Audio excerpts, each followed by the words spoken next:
Good morning again. I'd like to introduce our next speaker, Jonathan Adelstein. He's the CEO of WIA. WIA is the Wireless Infrastructure Association. WIA is instrumental in helping us putting on the South Wireless Summit. They help with our registration, they help with our support, and they help with our speakers. Jonathan has been a great advocate of this event since he came on board with WIA. I always appreciate him being here, and moreover, I appreciate his friendship. So let's welcome Jonathan to the stage.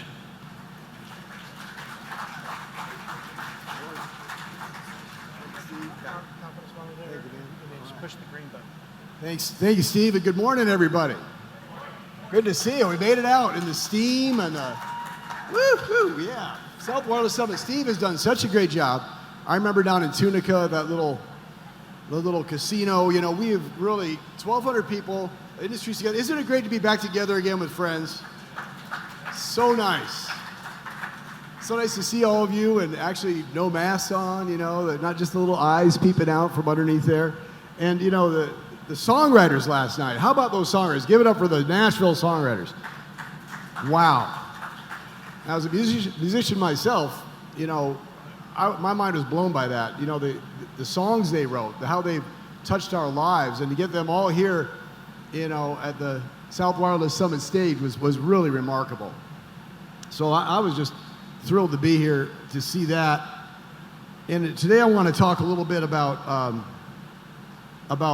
you know, what is happening in Washington and what's happening with the workforce. But let me, you know, basically I think you all know that WIA is out here to get wireless broadband everywhere. That's my mission in life. And, you know, we got to see ourselves as your advocates in Washington. We've got a 5-member team fighting in Congress, fighting at the FCC where I used to work, fighting at the White House. And there are challenges in all three, but today I'm going to especially talk about what's happening in Congress, because there is an unprecedented amount of money at stake, and it's not necessarily going the right way. I hate to give you a sad, sorry story. Usually you hear happy talk from Washington. Today, not exactly a happy talk. And here's why. What we've been seeing, and it's a remarkable story, is that there is a huge amount of support in Congress for supporting in the broadband infrastructure package, which you've all heard about as part of the broader package, fiber only. And if not fiber only, it'll be fiber first. What they want to do is basically set a gating factor, which is in the Accessible Affordable Internet for All Act that has passed the House last year and again is poised for action in the House this year as part of another bill. It encourages projects to deliver 100. I probably should have said 100 upload, 100 download. There's a little problem with that for the wireless industry. We can often do 100 megabits download, but we can't always, and very rarely, if ever, do 100 megabit upload.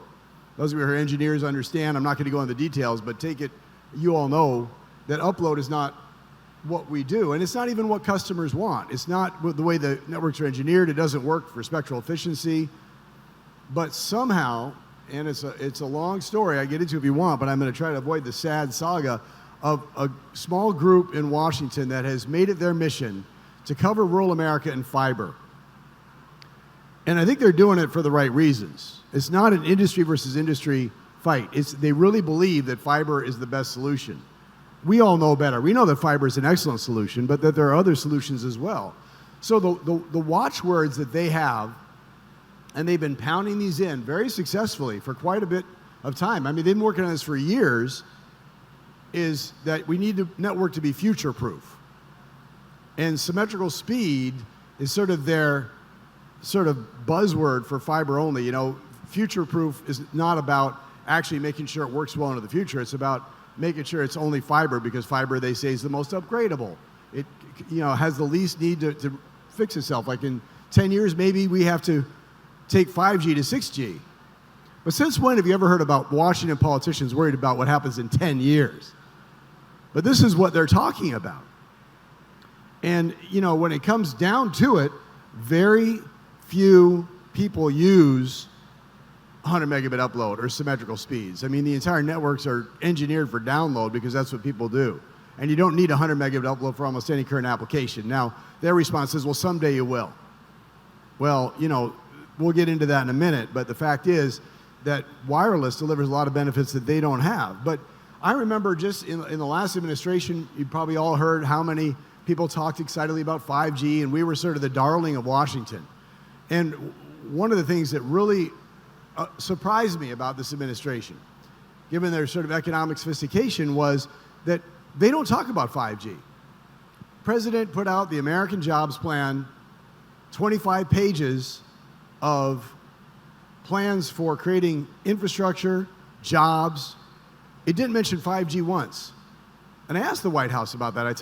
Asked a top official, I said, how can you not have 5G mentioned in this American Jobs Plan? And he said, well, 25 pages goes by pretty fast. I don't think that's the whole answer. I think it's part of the fact that there's really a lot of support within the White House staff, not necessarily officially on record, but also, particularly in the House of Representatives, on fiber as the solution. And my focus as a result, I used to work in the Senate. I worked in the Senate for 15 years, and that's not the reason why, but our hope, and it's not necessarily a big one, I'm not sure what our chances are, but our hope is that the U.S. Senate will talk some sense into people and have a flexible approach. Because we have never before written into law through the Senate Commerce Committee a statutory standard that says 100 megabits by 100 megabits. Today's gigabit is yesterday's telegraph. I mean, it's going to keep going up. We're going to be able to deliver better than 100 and 100 in a few years. The problem is Congress is already going to have that $65 billion out the door, and we're not going to be a part of it unless things change really fast. Now, in the American Jobs Plan, we talked about all the jobs they create. A lot of the jobs they are talking about creating, they say 2.9 million jobs. We have credible studies from independent sources that says 5G will create 4.5 million jobs, more than the entire American Jobs Plan that's going to propose to be cost $2 trillion. And we were doing that with private investment. And yet, they ran out of space in 25 pages to mention 5G. Well, they did put $80 billion in there for broadband. They said it should be future-proof. And there's now been, as you've all probably read in the paper, a bipartisan infrastructure package. And you may have seen that they lowered the $80 billion down to $65 billion, which is still a market-moving amount of money. This is going to transform the broadband marketplace in some ways. I mean, that's 2 years worth of wireless CapEx, all paid for by the government, all not disciplined by market forces, and at this point driven by an ideology that fiber is the only solution. This is a very dangerous recipe for the wireless industry. This vision that some share that have made a lot of progress in very powerful places is for broadband that favors wireline. And we can't really go with that. Officially, the American Jobs Plan didn't say it. All it said was future-proof, but we all who've been in these circles for a while know what that means. Technically, they were neutral. So I felt, that, we really look closely at what the administration is doing with the money. We're trying to read the tea leaves and say, all right, well, they're technically neutral on the surface. We hear from the staff that they want fiber as the only solution. And the data eligibility, data as an eligibility factor, from a legal point of view, what happens is if you say you have to have 100 megabits to qualify, you can't even apply for funding unless you can do 100 megabit upload and download. So we're out the door from the beginning. We can't even walk in the door with an application and say, look at all the great things we do, because we can't meet that criteria. That becomes the top criteria. So there's already been in this administration 2 regulations that have come out, tea leaves we have read, and the first one was pretty alarming. The Department of Treasury put rules together because in the appropriations bill at the end of last year, before President Trump left office, there was $10 billion. That's a lot of money for broadband that was in this package. And Treasury was supposed to put the money out to the states, and they had total flexibility as to how to do it. Treasury said, and basically we think at the instruction of the White House, that you have to deliver 100. There's some exceptions to that, which we thought was encouraging. If it's not feasible, you don't have to do 100. But they expressly said in writing that we prioritize fiber builds. So here, the truth was out. That this wasn't just our illusion that future-proofing meant fiber. They said it. They said, we favor fiber. Now, we have some friends over in the Commerce Department. The Commerce Department, if some of you might know, has NTIA, which is the federal government's spectrum organizer. And so they get spectrum. They've done these programs before. Secretary of Commerce, we've talked to, understands the important role of all technologies. We're not saying fiber isn't an important part of this. We believe fiber's got to be driven deeper in the network. We just don't think it always has to terminate at the premise. They're literally saying you have to deliver 100 to the premise. We're saying deliver fiber to the tower and we'll get excellent service to the public. So the Department of Commerce got that. They put out a regulation for $1 billion that Congress set aside for tribal lands, and they said you have to be able to deliver 25 megabits per second down and 3 megabits up, which we can do in our sleep with 5G. Do it with 4G most of the time. So this was very encouraging. It shows that there's different camps within the administration, and so it's a little bit open field running. The problem is Congress. The House has passed 100-100. The House is poised to pass 100-100 again. The Senate has enormous amounts of support for 100-100. And I was put in a remarkable situation a week ago today, one of the most difficult situations of my life, to be honest with you. I was asked to testify in front of Congress, in front of the Senate, which is the right place at the right time to say, this isn't going to work. And I was up there and doing what WIA has been doing, fighting for wireless ever since we've been created. And I encouraged Congress to promote multiple technologies. I said, there's not just one solution here. We can do a lot of great things that wireline can't do. They can do some things we can't do, primarily upload speeds that nobody uses. But if you want to make that the only factor you care about, and we made the point that Congress doesn't normally specify, as I said, specific technologies. We said, don't say what the technology should be with this 100-100 definition. Say what the technology can do. What do you want technology to do? What do you want your constituents to say at the end of the day when they've had $65 billion of taxpayer money spent? What do you want them to have? And I said the president's jobs plan is achievable with wireless. So the president's jobs plan, a lot of it is about climate change and reducing emissions. Turns out 5G has been shown to reduce global carbon emissions by 15%, along with some other IT technologies. That's a third of the way to the 50% reduction that is the goal to save the planet. So I basically said, you want to save the planet, or do you want higher upload speeds that nobody uses? Because the Democrats on the Commerce Committee understand the president's goal, maybe better than he does or his staff, who forgot to mention the fact that, oh, by the way, 5G is essential for smart transportation. A lot of the president's plan is about smart transportation. It's about wireless. Cars don't operate with little fiber trailing them along. You need mobility. But you forget about that one when you said upload is all that matters. And I said, we can really help you implement that vision. So I quoted, when I used to run a program, the Rural Utility Service program, that got broadband out to rural America. And I know a little something about fiber to the home and farm because most of our projects were fiber to the end user. And these were specific projects that made a lot of sense. These were small rural co-ops that were well-financed. They'd had universal service. They'd had RUS loans for years. They were in a position to build fiber to the home. We also did wireless projects. We had the flexibility to do that. We also did fixed wireless projects. We had $3 billion, which I thought was a honeypot of a lifetime. I was really excited to get this opportunity under the Recovery Act to make sure that $3 billion got to the right place. And little did I know, I would end up in a situation where there's $65 billion at stake, and I'm asked to testify at the last hearing before Congress acts. Because this bipartisan deal they reached speeds everything up. We thought we'd have a little bit more time over the summer to work it. And all of a sudden they reach this bipartisan deal, and we don't know exactly what's in the bipartisan deal in terms of this 100-100 issue. We're trying to get some insight into it, but it's not clear.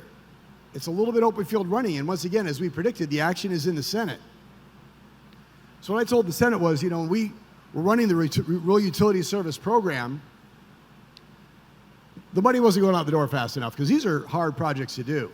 They want to spend $65 billion. I had a hard time getting $3 billion to the right people because we didn't get good applications. They got $30 billion in applications. I had to throw $27 billion out the door. If I had any more money, I couldn't have given it away because all the projects were either technologically infeasible or financially infeasible. And here Congress wants to give $65 billion and lock it in to 100 fiber solutions. So when I was having some issues getting the money out the door, Vice President Biden at the time was in charge of the Recovery Act. And he was seeing this was going a little bit slow out the door. I'd gotten there a little bit late after the project got started. I was on the FCC before, finally got confirmed by the Senate for this new job, and the money was going out slow. So the Vice President wanted things done. And I'll never forget what he said. He said, give yourselves some freaking flexibility.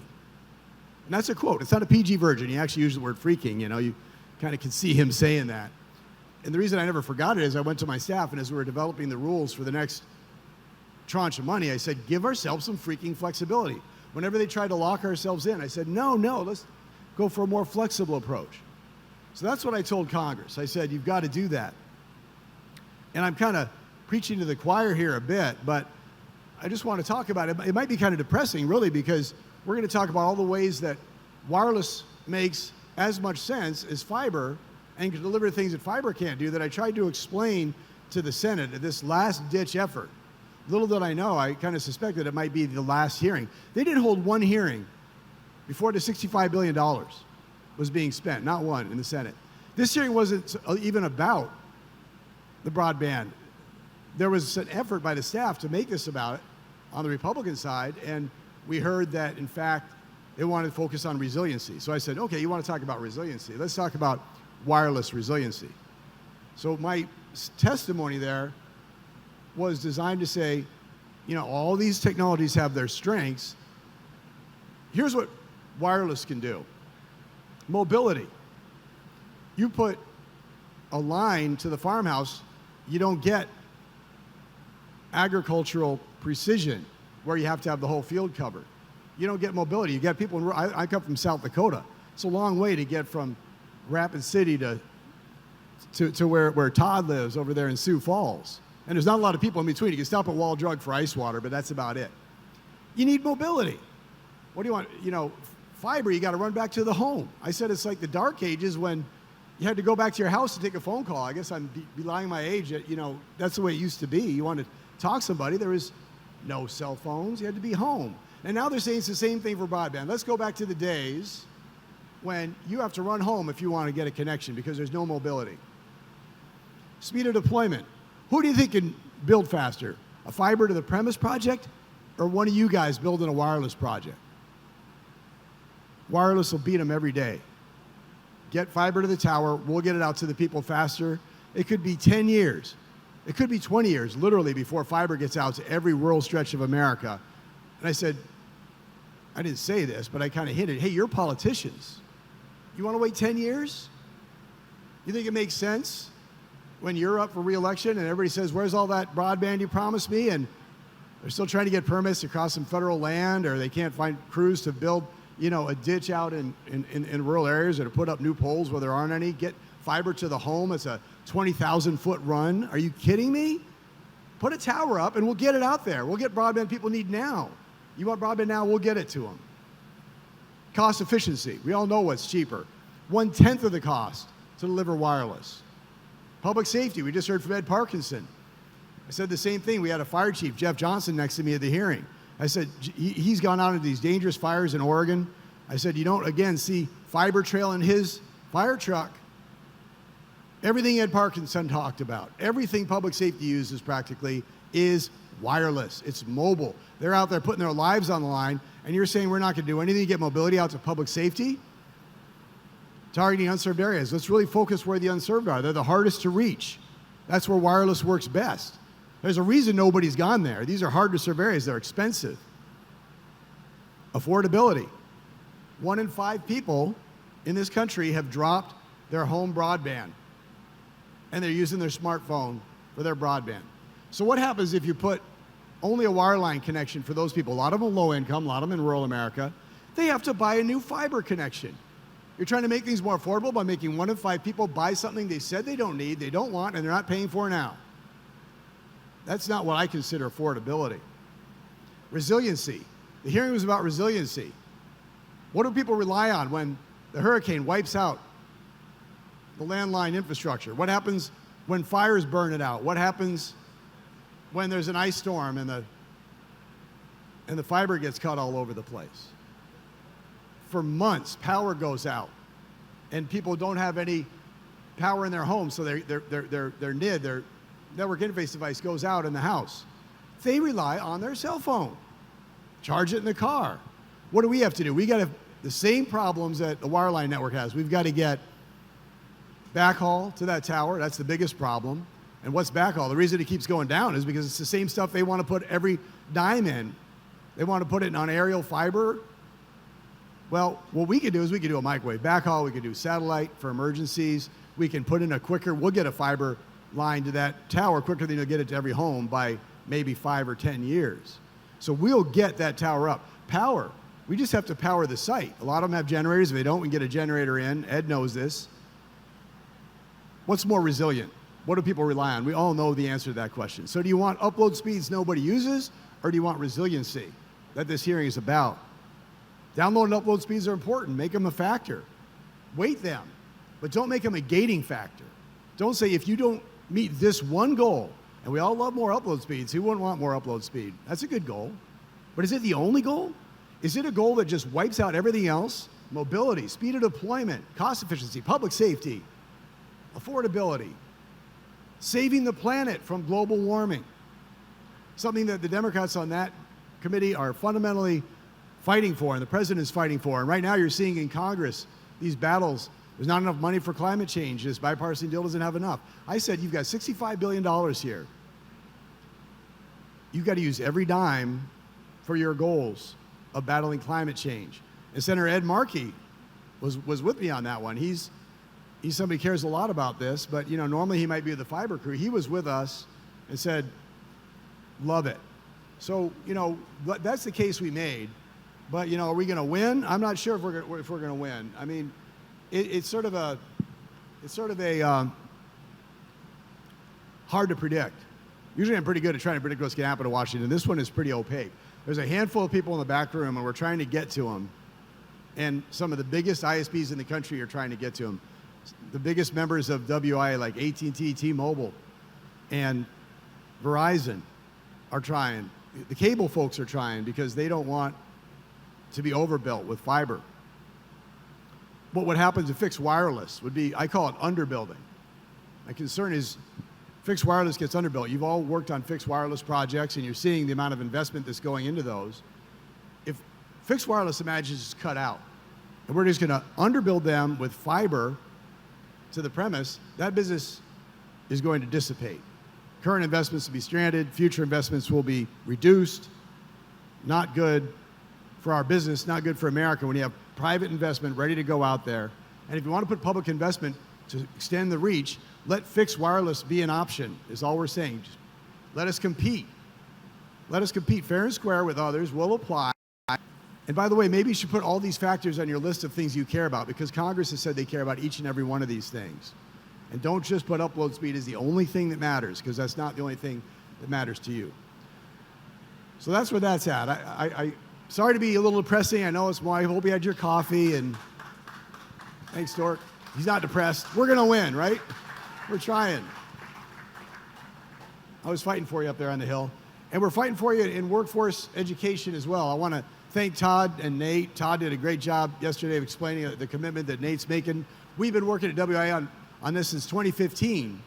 And now, the world is seeing what a trouble spot we're in now, where we can't find enough qualified people. It's been going on for years, but it's never been more acute.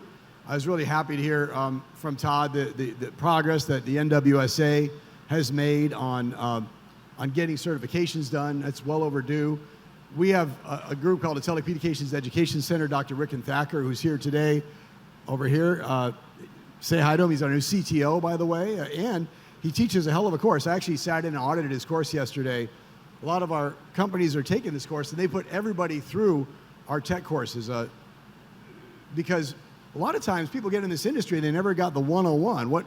how does RF work? How does deployment work? You know, what's SITAC all about? I mean, just the basics. We're kind of thrown into the industry. We got to figure it out. If people could get a little bit of baseline education, some of our, you know, engineering companies, our, you know, Vertical Bridge put everybody, one of the big sponsors last night of that great event, put everybody through it, NB&C, others. When they take this class, or one of these classes, they put their whole team through it. So it's really a hell of a program Dr. Thacker helped put together.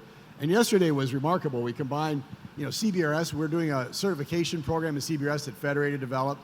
We talked about how that's going to change, and you know, people don't always get a basic grounding in that. We could get real deep in terms of certification, but we can also talk about how it interacts with edge computing and 5G. So Tech has got a number of courses. Talk to me, talk to Ricken about what we can do.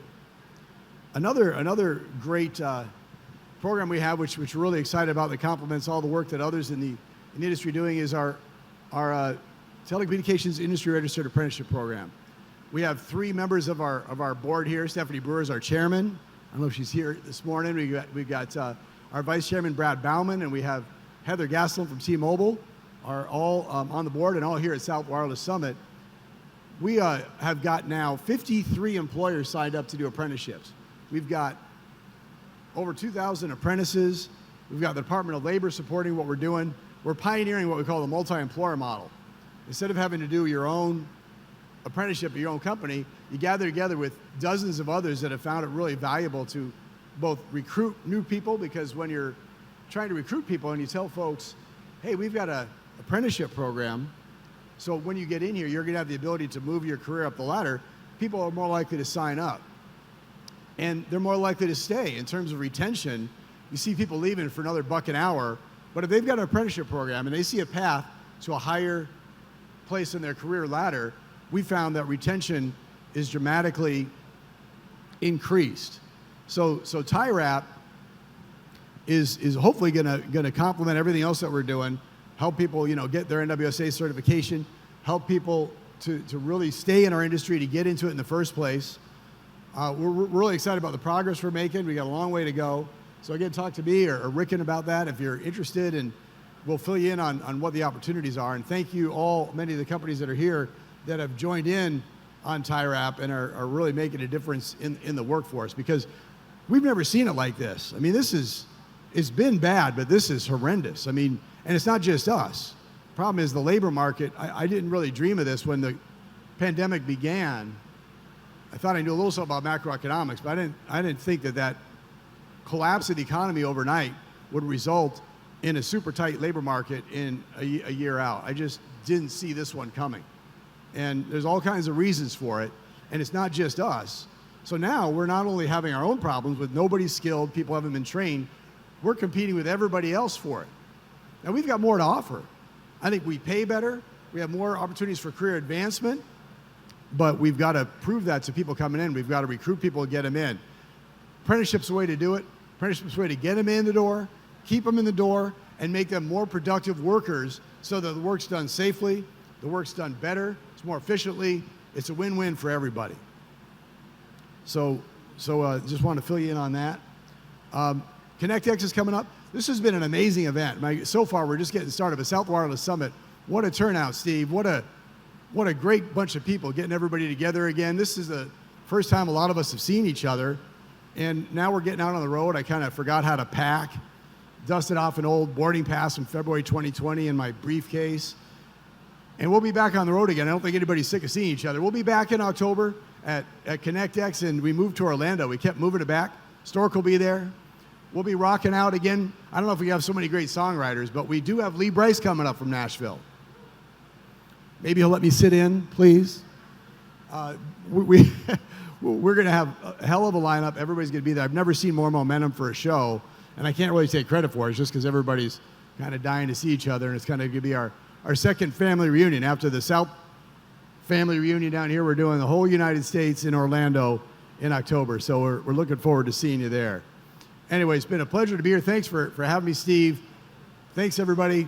We're going to fight to win in the Senate. Good to see you all.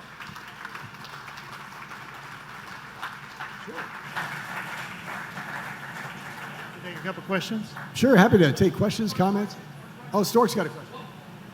What can we do in the industry over the next 90 days as we are in the crowd and on the broadcast? What do you need from us, Jonathan, to help you? Well, contact your senators, especially if they're in certain swing states like West Virginia. If you're from West Virginia, contact Senator Manchin, work on him. Kristen Sinema from Arizona, Ed Markey from Massachusetts. As I mentioned, we don't have a lot of time. You know, normally I'd say we could do a big grassroots drive. And I'm part of a coalition with AT&T, Verizon, and the cable companies that's spending $8 million to do grasshops, we call it. We're doing advertising, we're doing sign-ups of people in certain swing districts. And all of a sudden, as I was saying, Stuart, you know, the timeline got accelerated. We thought we'd have this summer to work on it. And we literally may be talking about a matter of weeks. I'll be on the horn this afternoon back into Washington. We are basically out of time. It's really an insider's game now. We should try to do that. I don't want to be discouraging, but there's a handful of people in a handful of rooms that are going to decide the fate of this. They're going to decide if $65 billion goes primarily to wireline infrastructure that actually undercuts private investment in wireless, or whether wireless is going to be part of the equation in delivering all those great solutions that we can deliver, along with getting fiber deeper into the networks, which is absolutely essential. So, you know, we're trying to convince a few people. Like I say, you know, that Senate hearing was like last stop, you know, last chance to get the word out before they go into these closed rooms. Congress is out now for 2 weeks. So if you're back home and you see your senator or congressman's having a meeting, get there and say, what are you doing to make sure that we have flexibility, freaking flexibility in the president's broadband plan? Because otherwise you're not going to have mobility. You're going to have nothing but fiber. So reach out to your members of Congress. I don't want to be discouraging, but I mean, right now, it's kind of the big dogs with the most expensive lobbyists talking to a handful of senators in a few back rooms. That's kind of what's really happening. It's a little scary because there's a lot riding on it. And we think this is really big for us, you know, in the wireless industry. Oh my gosh, this could change the landscape. But when you're talking about a $1.2 trillion package, this is not one of the top issues that they're fighting over. We're trying to make it a top issue. We got a lot of lobbying power behind it, but we're behind the gun. So I don't want you to be too encouraged that we're going to win this one. I'm not sure we're going to be honest with you. But we do have a shot. Going to be close. But if you have a chance to weigh in fast. Thanks for asking that one. One more question. Quick question. Jonathan, how about the public safety agencies like the International Association of Fire Chiefs, the International Chief of Police? You know, since they're relying on FirstNet, since that's cellular, since that's wireless, have they come on board along with AT&T and Verizon and others to try to bring that group in? I know you worked with Jeff Johnson in talking to the Senate committee, but how about those other organizations? Are they hopped on board here? So has public safety come behind this? I would say yes and no. I mean, you talk to them about it, they're like, yeah, good idea. But have they really put their full weight behind it? This has not been the most aggressive lobbying campaign that's ever been mounted with, you know, and there's a lot of reasons for it. But we haven't had the full weight of public safety saying this is a top issue. It's remarkable how little recognition I think there is across the industry and across public safety that we're basically losing a battle for $65 billion in broadband funding. I mean, who's got more, you know, at stake than public safety, where everything they do is mobile? But there just hasn't been the focus that there needs to be. So I was talking to my fellow witness, you know, before the hearing, and he wasn't fully, you know, dialed in on this issue. So I would say that, you know, this has not been the greatest moment in getting this thing across the line. It's one of the reasons we're in the position right now, and there's a lot of reasons for it. And someday, if we don't pull it off, we're going to look back and say, how did that happen? You guys will be scratching your heads for years if we don't win in the next couple of weeks or the next couple of months. And, you know, we gave it a valiant effort, but I'd say public safety could have been a lot more aggressive on this. Anybody else got a for our next one? Well, if not, I must have answered everything. Thanks, folks.